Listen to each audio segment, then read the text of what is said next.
a aprovação da nossa fé, uma vez confirmada, uma vez, ou seja, Deus bate o martelo falando, completou. É isso. Ela produz perseverança. O que é perseverança? É uma constância sem desvio. Agora, quando vier outra situação, você sabe. Você fala, não. Você já está solidificado. Você fala, eu sei. Experimentalmente, eu sei o que é confiar em Deus. Eu sei o que é depender do Senhor. Agora, depois que a aprovação retirou aquela impureza de nós, ficou só o ouro puro, agora esse ouro está pronto para um nível mais alto de purificação para tirar alguma coisa depois que tiver que ser tirado lá na frente. Você não vai vacilar mais. A aprovação, o valor, a nossa fé, uma vez confirmada, produz perseverança. Produz uma constância sem desvio. Agora, quando vem uma próxima situação, ou quando vier o que vier, você sabe. Você sabe que Deus dá na justa medida. Você não se desespera mais. Porque passou. Mas se não passar, se nós não passarmos por nada, nós nunca vamos poder nem sermos ajudados, nem ajudarmos ninguém. E não vamos atingir o fim último, que é o quê? Olha, o versículo continua dizendo.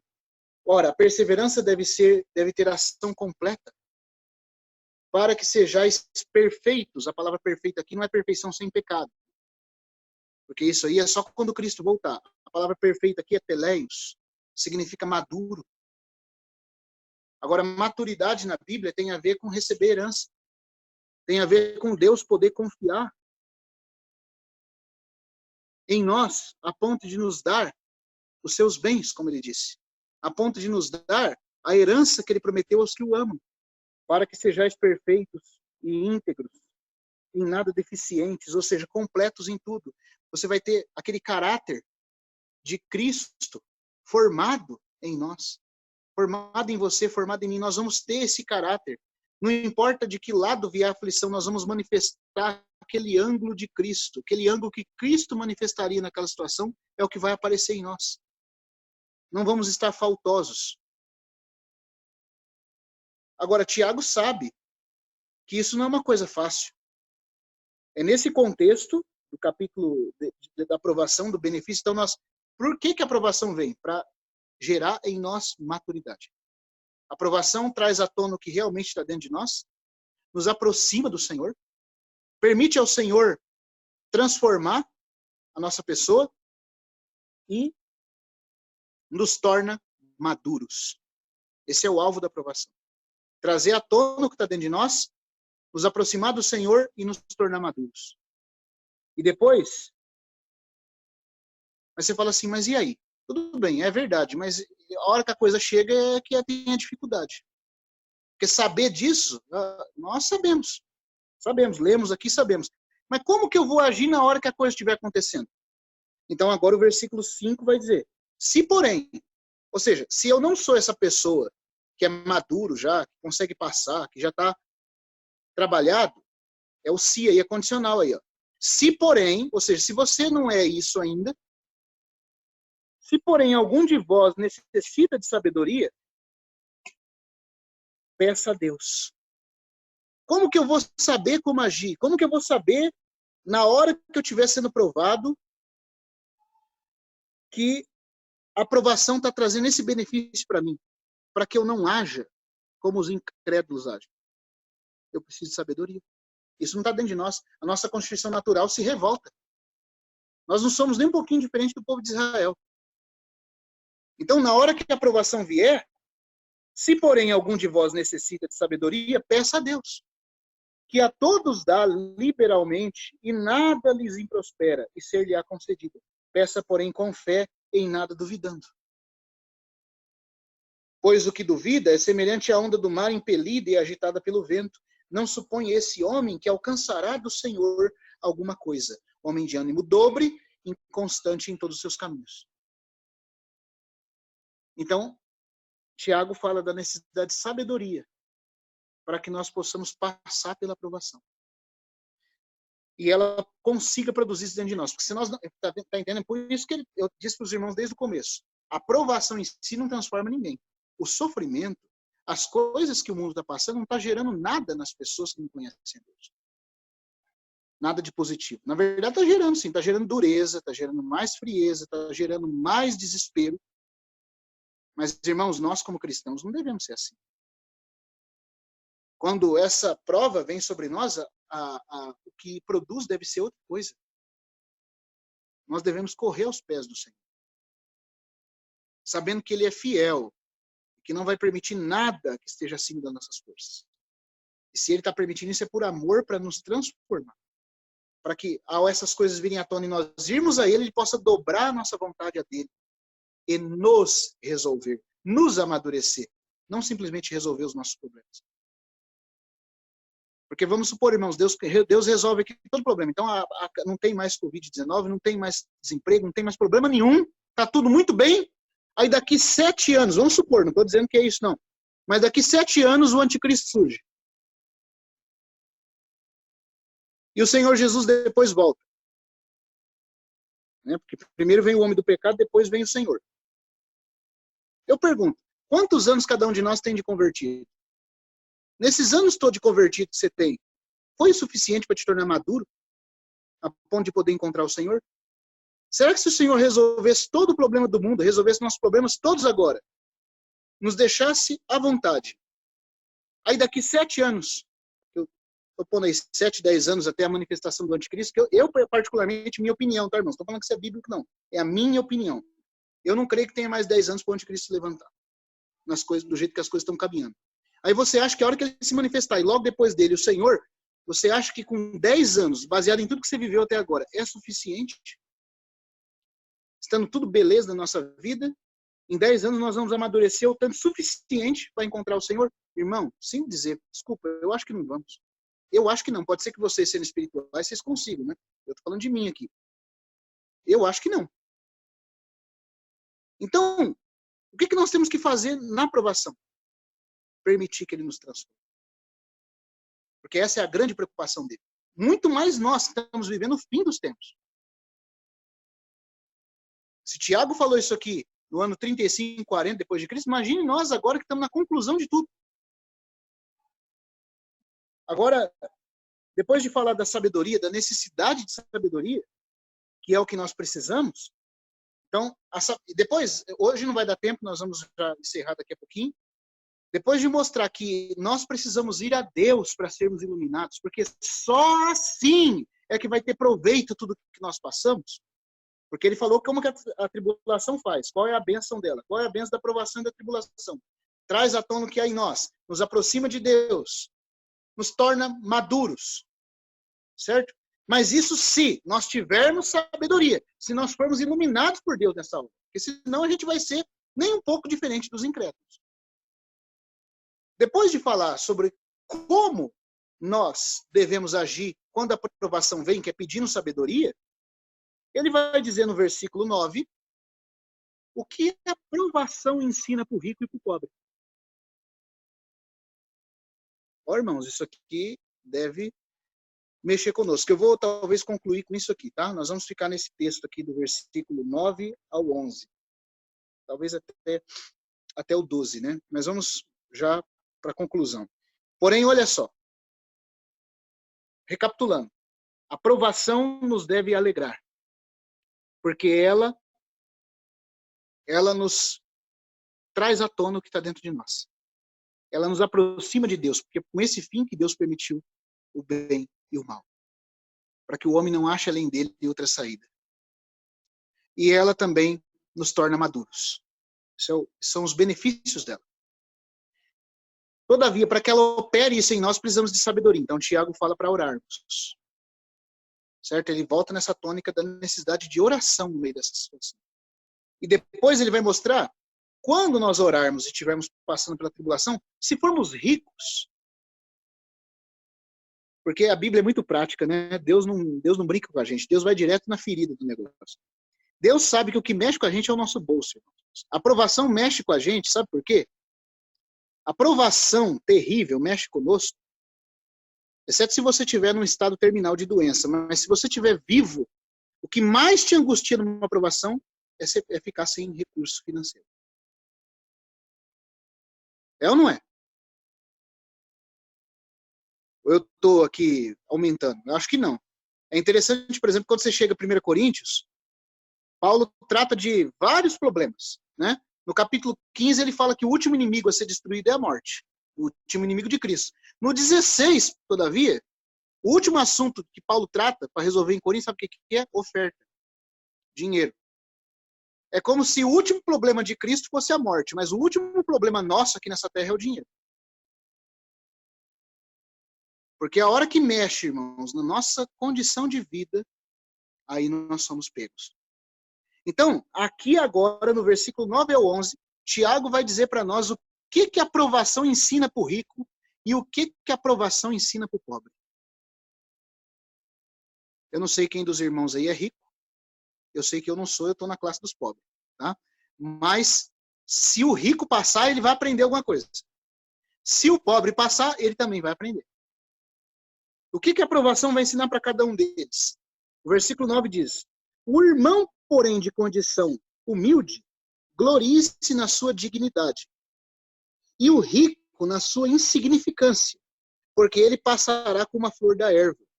Porque o sol se levanta com seu ardente calor, a erva seca e a sua flor cai, e desaparece a formosura do seu aspecto. Assim também se murchará o rico em seus caminhos. A tradução da João Ferreira de Almeida também aqui não é tão precisa. No versículo 9 fala, ó, o irmão, porém, de condição, que a gente leu, né, de condição humilde, glorie-se na sua dignidade. A tradução alternativa de J.B. Phillips, que é uma tradução parafraseada do grego literal do Novo Testamento, diz o seguinte, o irmão pobre, de condição humilde, glorie-se nas suas verdadeiras riquezas. O que a aprovação vai ensinar para o pobre? Que a riqueza dele nunca esteve no dinheiro. A aprovação vai conscientizar ele isso.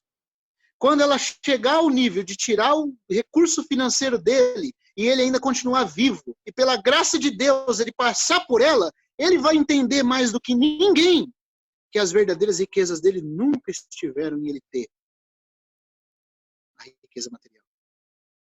Que a verdadeira riqueza de cada um de nós, o irmão, que aqui é o crente, o incrédulo não tem condição de fazer isso.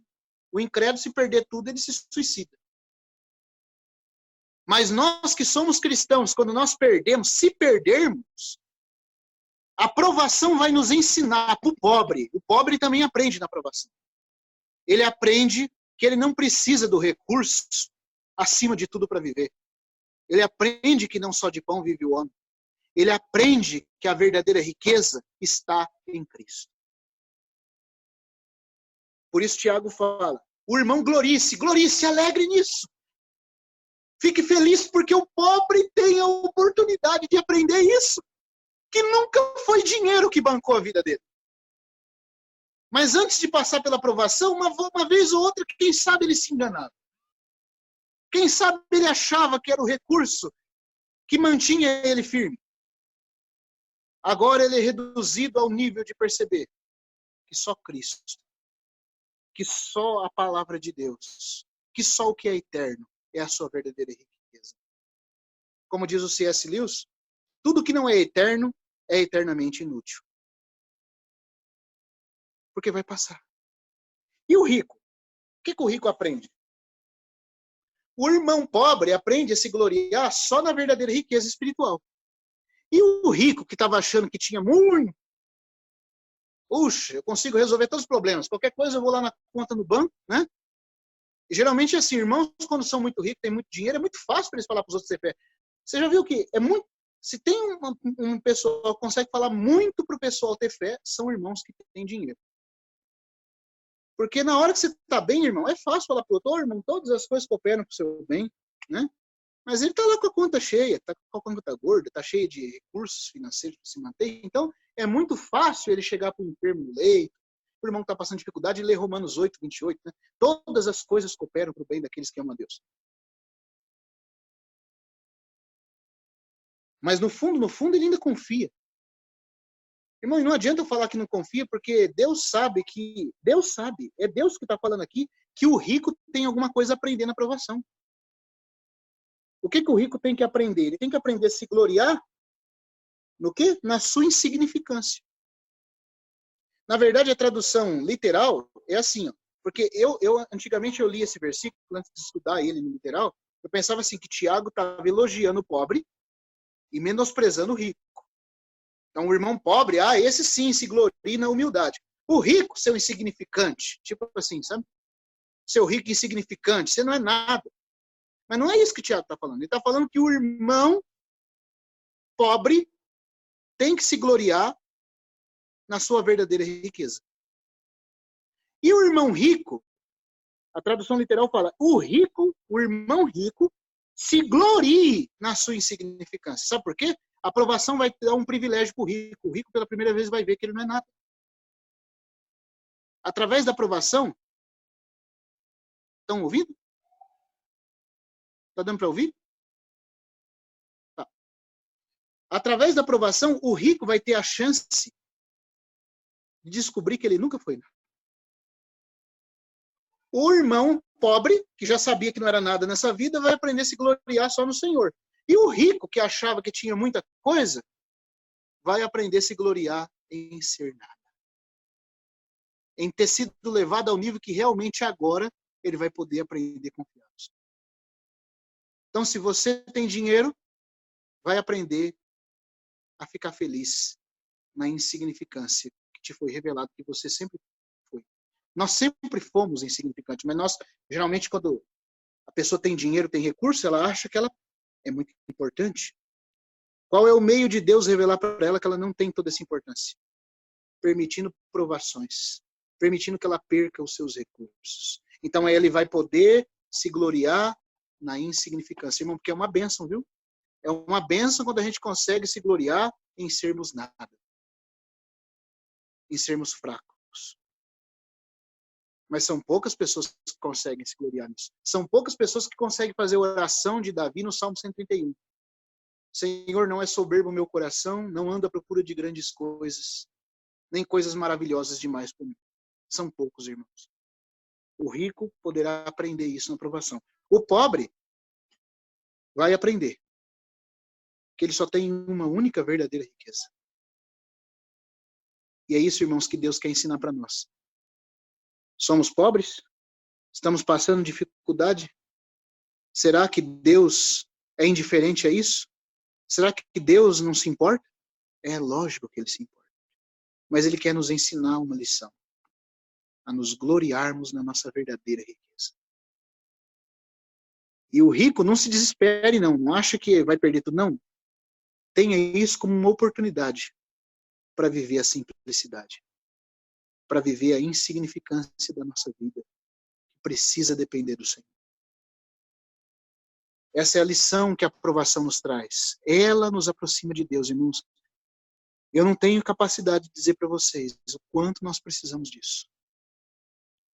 Porque todas as áreas da nossa vida, onde o medo ainda impera, onde a falta de segurança impera, são áreas onde o Senhor não nos libertou do medo da morte. Onde nós não aprendemos que somos filhos do Pai, cuidados pelo Pai. Por isso que ele diz, se pois o Filho vos libertar, verdadeiramente sereis livres. Porque é à medida que ele vai nos fazendo entender que nós somos filhos, debaixo de um cuidado providencial de um Pai amoroso, que nós vamos aprendendo a descansar. Que nós vamos aprendendo a passar pela tribulação. Sabendo que o Pai tem tudo sob medida. Porque ele está lidando com filhos e não com objetos. Versículo 12, para que nós concluamos aqui. Bem-aventurado o homem que suporta com perseverança a provação. Porque depois de ter sido aprovado, receberá a coroa da vida, a qual o Senhor prometeu aos que o amam. A coroa da vida que o Senhor prometeu aos que o amam. Qual é o objetivo final e máximo de tudo? Qual que é o objetivo final e máximo de tudo? Por que Deus quer nos depurar? Por que Ele quer tirar de nós biografias dos servos de Deus do passado, que passaram por provações? Nós começamos a ver, irmão, que Deus tira beleza do sofrimento cristão, ao mesmo tempo que Ele purifica o cristão, tornando o cristão mais belo por meio do sofrimento. E nós vamos ver que o alvo final de Deus não era simplesmente resolver a provação, resolver a situação da prova que o irmão estava passando. Era tornar aquele irmão pronto para esse dia aqui. Para o dia da coroa. Porque, irmão, do que vale?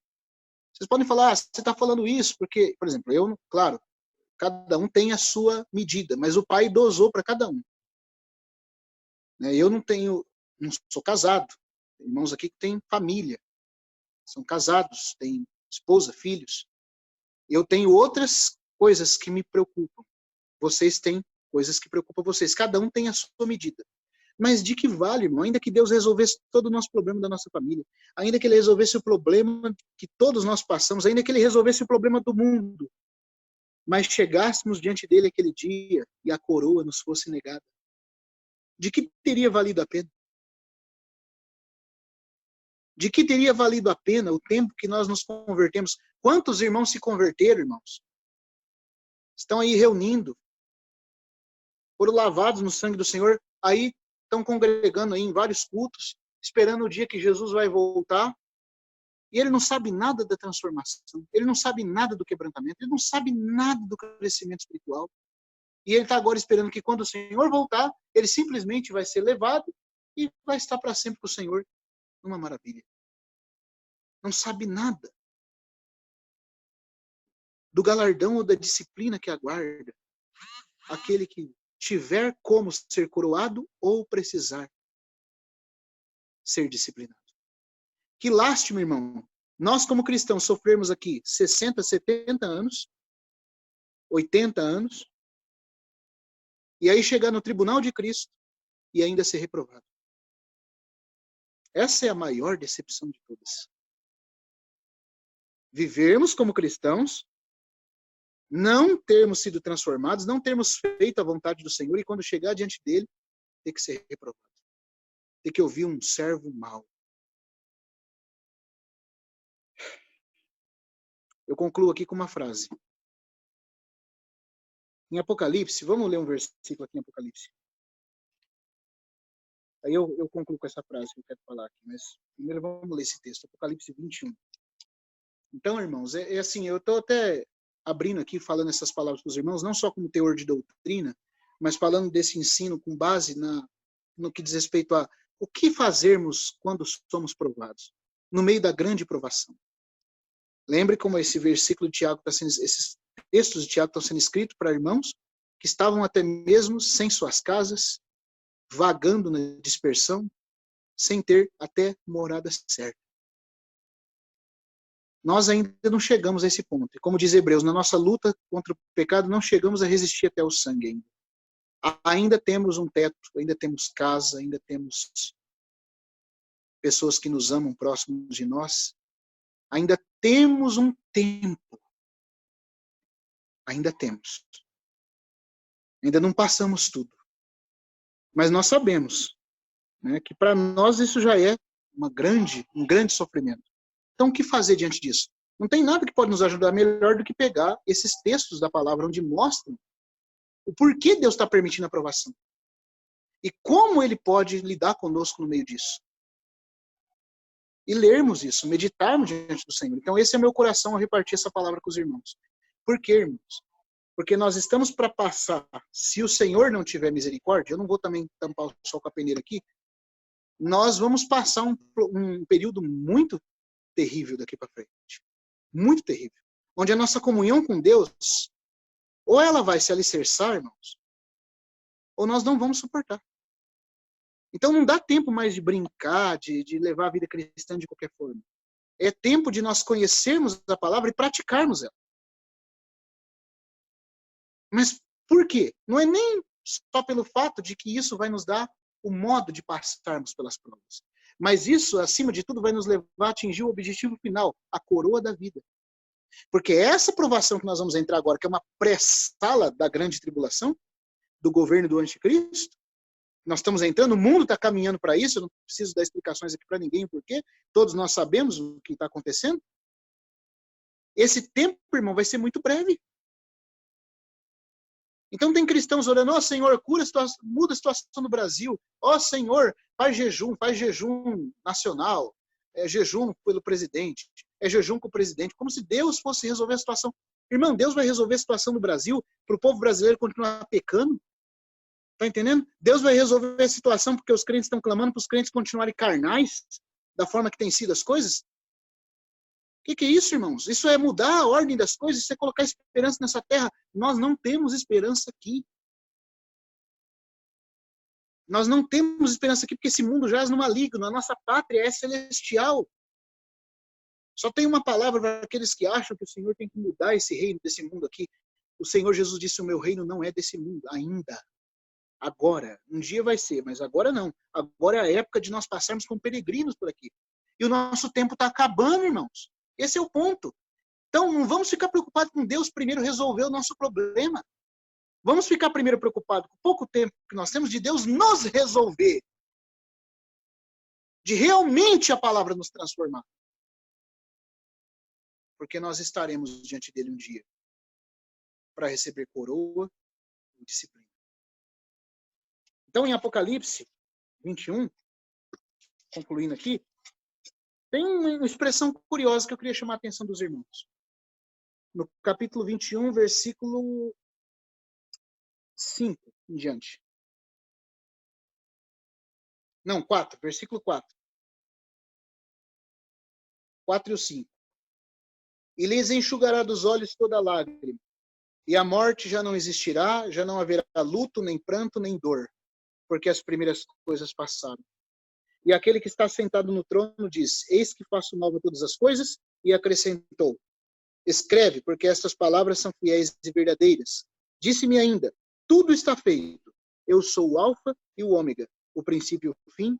Eu a quem tem sede, darei de graça da água da vida. Aqui está dizendo, né, que o Senhor vai enxugar dos olhos dos seus filhos no final todas as lágrimas. Vai enxugar as lágrimas. Aqui, já no Apocalipse 21, os salvos estão em glória, estão num corpo de glória. Estão numa condição onde a morte, a tristeza, já não existe mais. Irmãos, agora eu vou falar uma palavra aqui que isso me tocou profundamente quando eu estava lendo esse texto. Eu também me fazia essa pergunta, mas ninguém tinha respondido ela. O que vai levar esses irmãos, mesmo num corpo de glória, a chorar? Porque aqui está dizendo que, apesar de estarem na glória, já começou o novo céu e a nova terra, já chegou a nova Jerusalém, e está dizendo que Deus vai enxugar dos olhos toda a lágrima deles. Mas como que numa condição de glória você ainda chora? Você parou para pensar nisso? Porque choro é expressão de tristeza, de aflição. É uma somatização que tem de uma condição da nossa alma, em dor e angústia. Mas não tem mais isso. Aqui está tudo concluído. Como que ainda há lágrimas para serem enxugadas? O que pode provocar choro? O que pode fazer os filhos de Deus, mesmo lá, ainda chorar? Um amado irmão que já partiu para o Senhor, já descansa no Senhor. Uma vez ele falou isso. Ele disse assim, sabe o que vai nos levar a chorar naquele dia? Quando nós vermos o nosso Senhor face a face?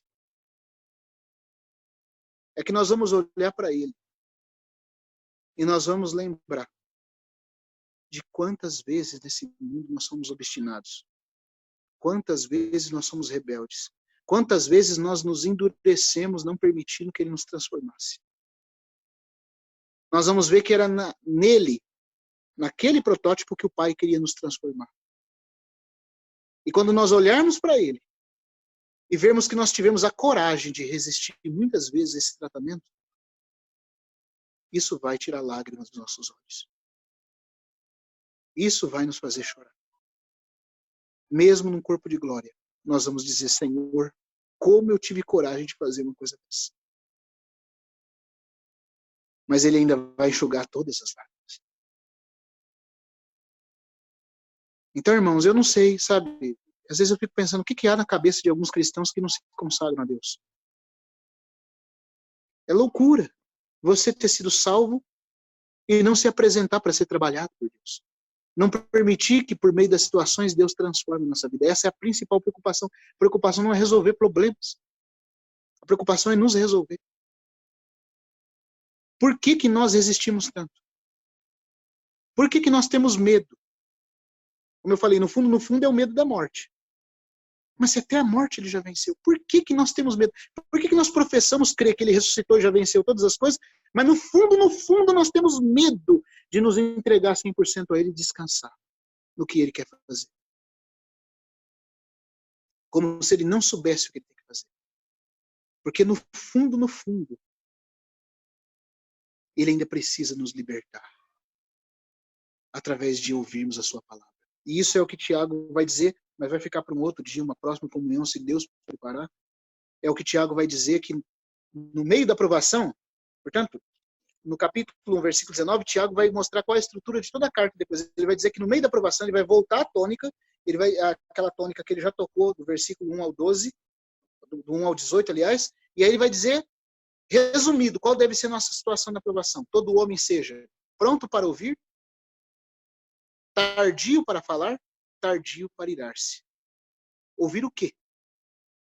E aí do capítulo 1, versículo 21, até o 2:26, ele vai mostrar que nós temos que ser prontos para ouvir a palavra de Deus. Nós temos que ser prontos. Porque ele vai dizer depois no 21, por isso, despojando-vos de todo o acúmulo de maldade. A palavra despojar, acúmulo ali, tem a ver com cera de ouvido no grego. Olha que interessante. Então você tem que se despojar do quê? Do que está tampando o seu ouvido. Aí ele fala para você despojar do acúmulo de maldade para ouvir a palavra implantada que pode salvar a nossa alma. Então nós temos que ser prontos para ouvir. Mas nós sabemos que na aprovação nós somos prontos para falar, para murmurar. Irmãos, que o Senhor possa continuar falando no nosso coração. Que Ele fale a nós e mostre a nós que o nosso tempo é curto.